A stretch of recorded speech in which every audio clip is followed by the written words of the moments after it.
मच्छर शरीर की गंध, खासकर पैरों के तलवे की और तुम्हारे शरीर की गर्मी से तुम्हें ढूंढ लेता है। तभी हम लोग कहते हैं पहले तो यहाँ मच्छर नहीं थे, एकदम से मच्छर कहाँ से आ गए, हम लोगों को पता कर लिया। तो वो क्या, हमारे पैरों की गर्मी और शरीर की गंध से पहचान लेते हैं कि कहाँ है। सड़कों पर कुत्तों की जगह बटी हुई होती है। एक कुत्ता दूसरे कुत्ते के मल मूत्र की गंध से जान लेता है कि उसके इलाके में बाहर का कुत्ता आया था। तभी देखो वो जगह जगह अपनी टॉयलेट करते रहते हैं, कहीं गाड़ी के ऊपर, कहीं कहीं कहीं कहीं। ठीक है, इसलिए करते हैं क्यों, उसका भी एक रीज़न है।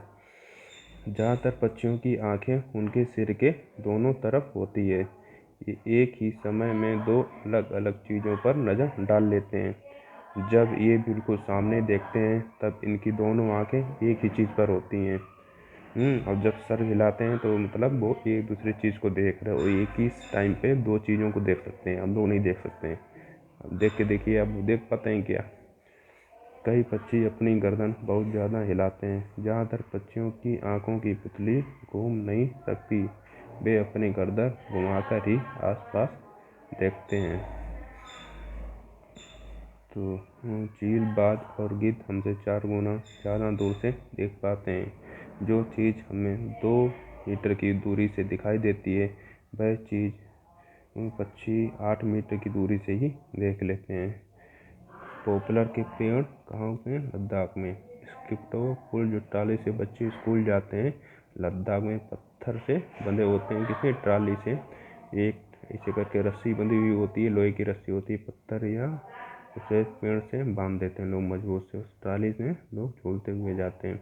उबड़ खाबड़ वाले पथरीले रास्ते और पहाड़ तो कहाँ पाए जाते हैं? उत्तराखंड में पहाड़ी इलाका है। गांधीधाम कच्छ में और कच्छ गुजरात में है। अहमदाबाद और वलसाड भी गुजरात में है। कोझिकोड केरल, मडगांव गोवा में पड़ता है। कोझिकोड एक शहर है दक्षिण भारत में, मालाबार तट पर। इसको क्या कहते हैं? कैलीकट भी कहते हैं। गुजरात से केरल जाने पर किन किन जगह से रेल गुजरती है? तो महाराष्ट्र, गोवा और कर्नाटक से गुजरती है। अब ये देखिए भाषाएं हैं और उनके राज्य में कौन कौन सी भाषा बोली जाती है। मालाएं मलयालम किस में बोली जाती है? केरल में। कोंकणी सबसे ज़्यादा कर्नाटक में और फिर गोवा और महाराष्ट्र के कुछ इलाकों में। मराठी महाराष्ट्र, गोवा, दमन दीव, दादर नगर हवेली में। गुजराती गुजरात में। वो कन्नड़ है, सॉरी, कन्नड़ कहाँ बोली जाती है? कर्नाटक में, तमिलनाडु, आंध्र प्रदेश और मध्य प्रदेश में। मलेरिया किससे फैलता है? मादा एनाफिलीज मच्छर से। और डेंगू चिकनगुनिया किससे फैलता है? मादा एडिज मच्छर से। रेगिस्तानी ओक ऑस्ट्रेलिया में एक पेड़ पाया जाता है जिसका नाम है रेगिस्तानी ओक। इसकी ऊंचाई दीवार कितनी होती है? पत्तियां बहुत कम होती हैं। इसकी जड़ें 30 गुना तक जाती हैं। जैसे 30 पेड़ जमीन से लाइन में लटा दिए गए हों, उस लंबाई तक जमीन में गहरी जाती हैं जब तक पेड़ की जड़ें पानी तक ना पहुंच जाएं। यह पानी पेड़ के तने में जमा होता रहता है। इस इलाके में रहने वाले लोग यह बात जानते हैं। जब कभी इस इलाके में पानी नहीं होता तो वहाँ के लोग इसके तने के अंदर पतला पाइप डालकर पानी निकाल लेते हैं। इसकी ऊंचाई लगभग 4 मीटर होती है। बिहू का त्यौहार असम में मनाया जाता है। उरुका पिछले दिन की शाम को, जिस दिन बिहू मनाया जाता है। बोरा और चेवा ये 2 प्रकार हैं जो पकने बाद चावल चिपचिपे हो जाते हैं। इसे भी असम में मनाया जाता है। बेलहगर बिहू में जलाने वाली लकड़ी का गट्ठर है। बिहू में ज़्यादातर लोग पीले कपड़े पहनते हैं। बिहू का त्यौहार चावल की नई फसल कटने पर मनाया जाता है। सांप के दांत होते तो नुकीले हैं, पर यह अपने शिकार को चबाकर नहीं खाता बल्कि पूरा निगल जाता है। और गिलहरी के दांत हमेशा बढ़ते रहते हैं। दांतों से काटने और कुतरने के कारण इनके दांत जो हैं घिसते रहते हैं। इसी प्रकार खरगोश व चूहा के भी, तभी ये देखो कोई चीज़ खाने वाली चीज़ तो खाते ही हैं, उसके बाद भी जो चीज़ होते हैं उसे कुतरते रहते हैं। तो उसका भी एक रीज़न है। गंदे पानी से होने वाले रोग कौन कौन से हैं? दस्त और हैजा। उल्टी या दस्त होने पर नमक और 1 चम्मच चीनी एक गिलास में मिलाकर पीना चाहिए, ताकि नमक एक चुटकी अर्थात आंसू से ज़्यादा नमकीन नहीं होना चाहिए। हल्का भोजन लेना चाहिए व छोटे बच्चों को माँ का दूध अवश्य पिलाना चाहिए। आगे बढ़ते हैं। ओलगुंडी कहाँ कहाँ है? कर्नाटक में पाया जाता है। बरगद के पेड़ की लटकन बड़ी होकर जमीन के नीचे चली जाती है और मजबूत खंभों की तरह किसी पेड़ को सहारा देती है।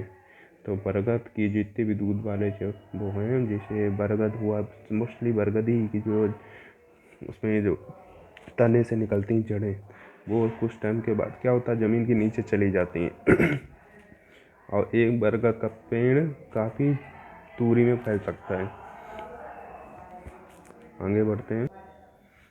ये मोस्ट इम्पॉर्टेंट क्वेश्चन है। ये पिछले बार टेट जो हुआ था 2019 में, सीटेट, उसमें पूछा गया था कि किस पक्षी के घोंसले में कपड़ों के चित्रे और मकड़ी के जाले पाए जाते हैं। तो किसके पाले जाते हैं? बीवर पक्षी के घोंसले में। इसमें बारीक घास, पतली टहनियाँ, सूखे पत्ते, रुई, पेड़ की छाल के टुकड़े और कपड़ों के चितड़े होते हैं। यहाँ तक कि मकड़ी के जाले भी होते हैं। सभी नर बीवर पक्षी अपने अपने घोंसले बनाते हैं। मादा बीवर उन सभी घोंसलों को देखती है, फिर जो उसे अच्छा लगता है या जो मजबूत होता है उसमें अंडे देती है। पक्षियों के दुश्मन कौन कौन है? मनुष्य और दूसरे जानवर, जैसे कौवे, गिलहरी, बिल्ली और चूहे को मौका देखते ही अंडे चुरा लेते हैं या उनके फोड़ देते हैं। कई बार घोंसला तोड़ भी देते हैं। गाय के आगे के दांत छोटे होते हैं, पत्तों को काटने के लिए, घास चबाने के लिए, और पीछे के दांत चपटे और बड़े होते हैं। बिल्ली के दांत नुकीले होते हैं जो मांस फाड़ने और काटने के काम में आते हैं। गौरैया आमतौर पर घर में या आसपास दिखाई देती है। वह कहीं भी घोंसला बना लेती है। अलमारी के पीछे, आईने के पीछे, घर की दीवार के आले में कबूतर भी इसी तरह से घोंसला बनाते हैं, पुराने मकान व खंडरों में। बसंत गौरी जो गर्मियों में टुक टुक करते रहते हैं, पेड़ के तने में गहरा चिन्ह बनाकर अंडे देते हैं। दर्जन चिड़िया अपनी नुकीली चोंच से पत्तों को सिल लेती है और उसके बीच में बनी थैली में अंडे देने के लिए तैयार करती है। यही उसका घोंसला है। शक्करखोरा किसी पेड़ या डाली पर अपना लटकता घोंसला बनाता है। प्याज के पौधे 20 दिन में उगाते हैं। कुछ पौधे बिना बोए ही उगाते हैं, उनको क्या बोलते हैं हम लोग? खरपतवार बोलते हैं। ठीक है। लीजिए, प्याज की पौधों से अलग करने वाला यंत्र, जिसे ध्यान से चलाना होता है, नहीं तो हाथ कटने का डर रहता है। कलचिड़ी घोंसला। कलचिड़ी इंडियन रोबिन ने पत्थरों के बीच खाली जगह में अंडे देती है। इनका घोंसला घास से बना होता है। इसके ऊपर पौधे की नाजुक टहनी, जड़ें, ऊन, बाल, रुई आदि सब बिछी हुई होती है। कौवे। कौवे के घोंसले में मजबूत लकड़ी की शाखाएं, लोहे के तार आदि बने होते हैं। कौवा पेड़ की ऊंची डाल पर घोंसला बनाता है। भागता कैक्टस के कांटों के बीच या मेहंदी की मेड़ में घोंसला बनाता है। गुलाब जल में ग्लिसरीन बराबर मात्रा में मिलाकर शीशी में भर लो। इसमें कुछ बूंदें नींबू की डाल लो। इसके इस्तेमाल से सर्दी में त्वचा नहीं फटती है। ठीक है। ये कहते नहीं, नानी अम्मा के नुस्खे या दादी अम्मा के नुस्खे जो आते हैं उसी टाइप से है। ठीक है। आगे देखते हैं। नीम और कीकर की लकड़ी में दीमक नहीं लगता है। गोबर में मिट्टी मिट्टी जो मिलाकर उसमें लिपाई करने से मिट्टी में कीड़ा नहीं लगता है। बेलबनी का गांव कहाँ है? कर्नाटक में है। खूंटी से खेत की मिट्टी को नरम किया जाता है। कुरिगे हल को कहते हैं। ठीक है। आगे बढ़ते हैं। मधुमक्खी की तरह ही चींटियां भी मिलजुल कर रहती हैं। सभी चींटियों का काम बटा होता है। रानी चींटियां अंडे देती हैं, सिपाही चींटियां बिल का ध्यान रखती हैं और काम करने वाली चींटियां भोजन बिल तक लाती हैं। दीमक व ततैया भी इसी प्रकार कार्य करते हैं। कबड्डी में कितने प्लेयर होते हैं? तो 7 वो होते हैं मेन और 5 एक्स्ट्रा होते हैं। खो खो में 9 और 3 एक्स्ट्रा होते हैं। यूपी में कचनार के फूलों से सब्जी बनाई जाती है और केरल में केले के फूलों में, और महाराष्ट्र में सहजन के फूलों से सब्जी बनाई जाती है। गुलाबदारी और जीनिया के फूलों से रंग बनाए जाते हैं और उन रंगों से कैसे कपड़े रंगे जाते हैं। आगे बढ़ते हैं। हाथी के बच्चे 3 महीने बच्चे का वजन कितना होता है? लगभग 200 किलोग्राम होता है। ये पिछली बार सीटर जो 2019 में उसमें भी ये आया था। लीची के फूल किस माह में खिलते हैं? तो ये अक्टूबर से दिसंबर तक का समय होता है और ये मुजफ्फरपुर जिले के बेचहा गांव के लोग बिहार में हैं। यहाँ के लोग मधुमक्खी को पालकर शहद बनाने का काम करते हैं। तो मुजफ्फरपुर जिले में बेचहा गांव के लोग, जो बिहार राज्य में पड़ता है, तो वहाँ के लोग मधुमक्खी को पालकर शहद बनाने का काम करते हैं। अक्टूबर से दिसंबर तक का समय मधुमक्खी के अंडे देने का उचित समय होता है। मधुमक्खी पालन का सबसे अच्छा समय यही होता है। नर मक्खी छत्ते के लिए कुछ खास काम नहीं करते हैं। हर छत्ते में एक रानी मक्खी होती है जो अंडे देती है। छत्ते में कुछ नर मक्खी भी होते हैं। छत्ते में बहुत सारी काम करने वाली मक्खियाँ भी होती हैं। ये दिन भर काम कर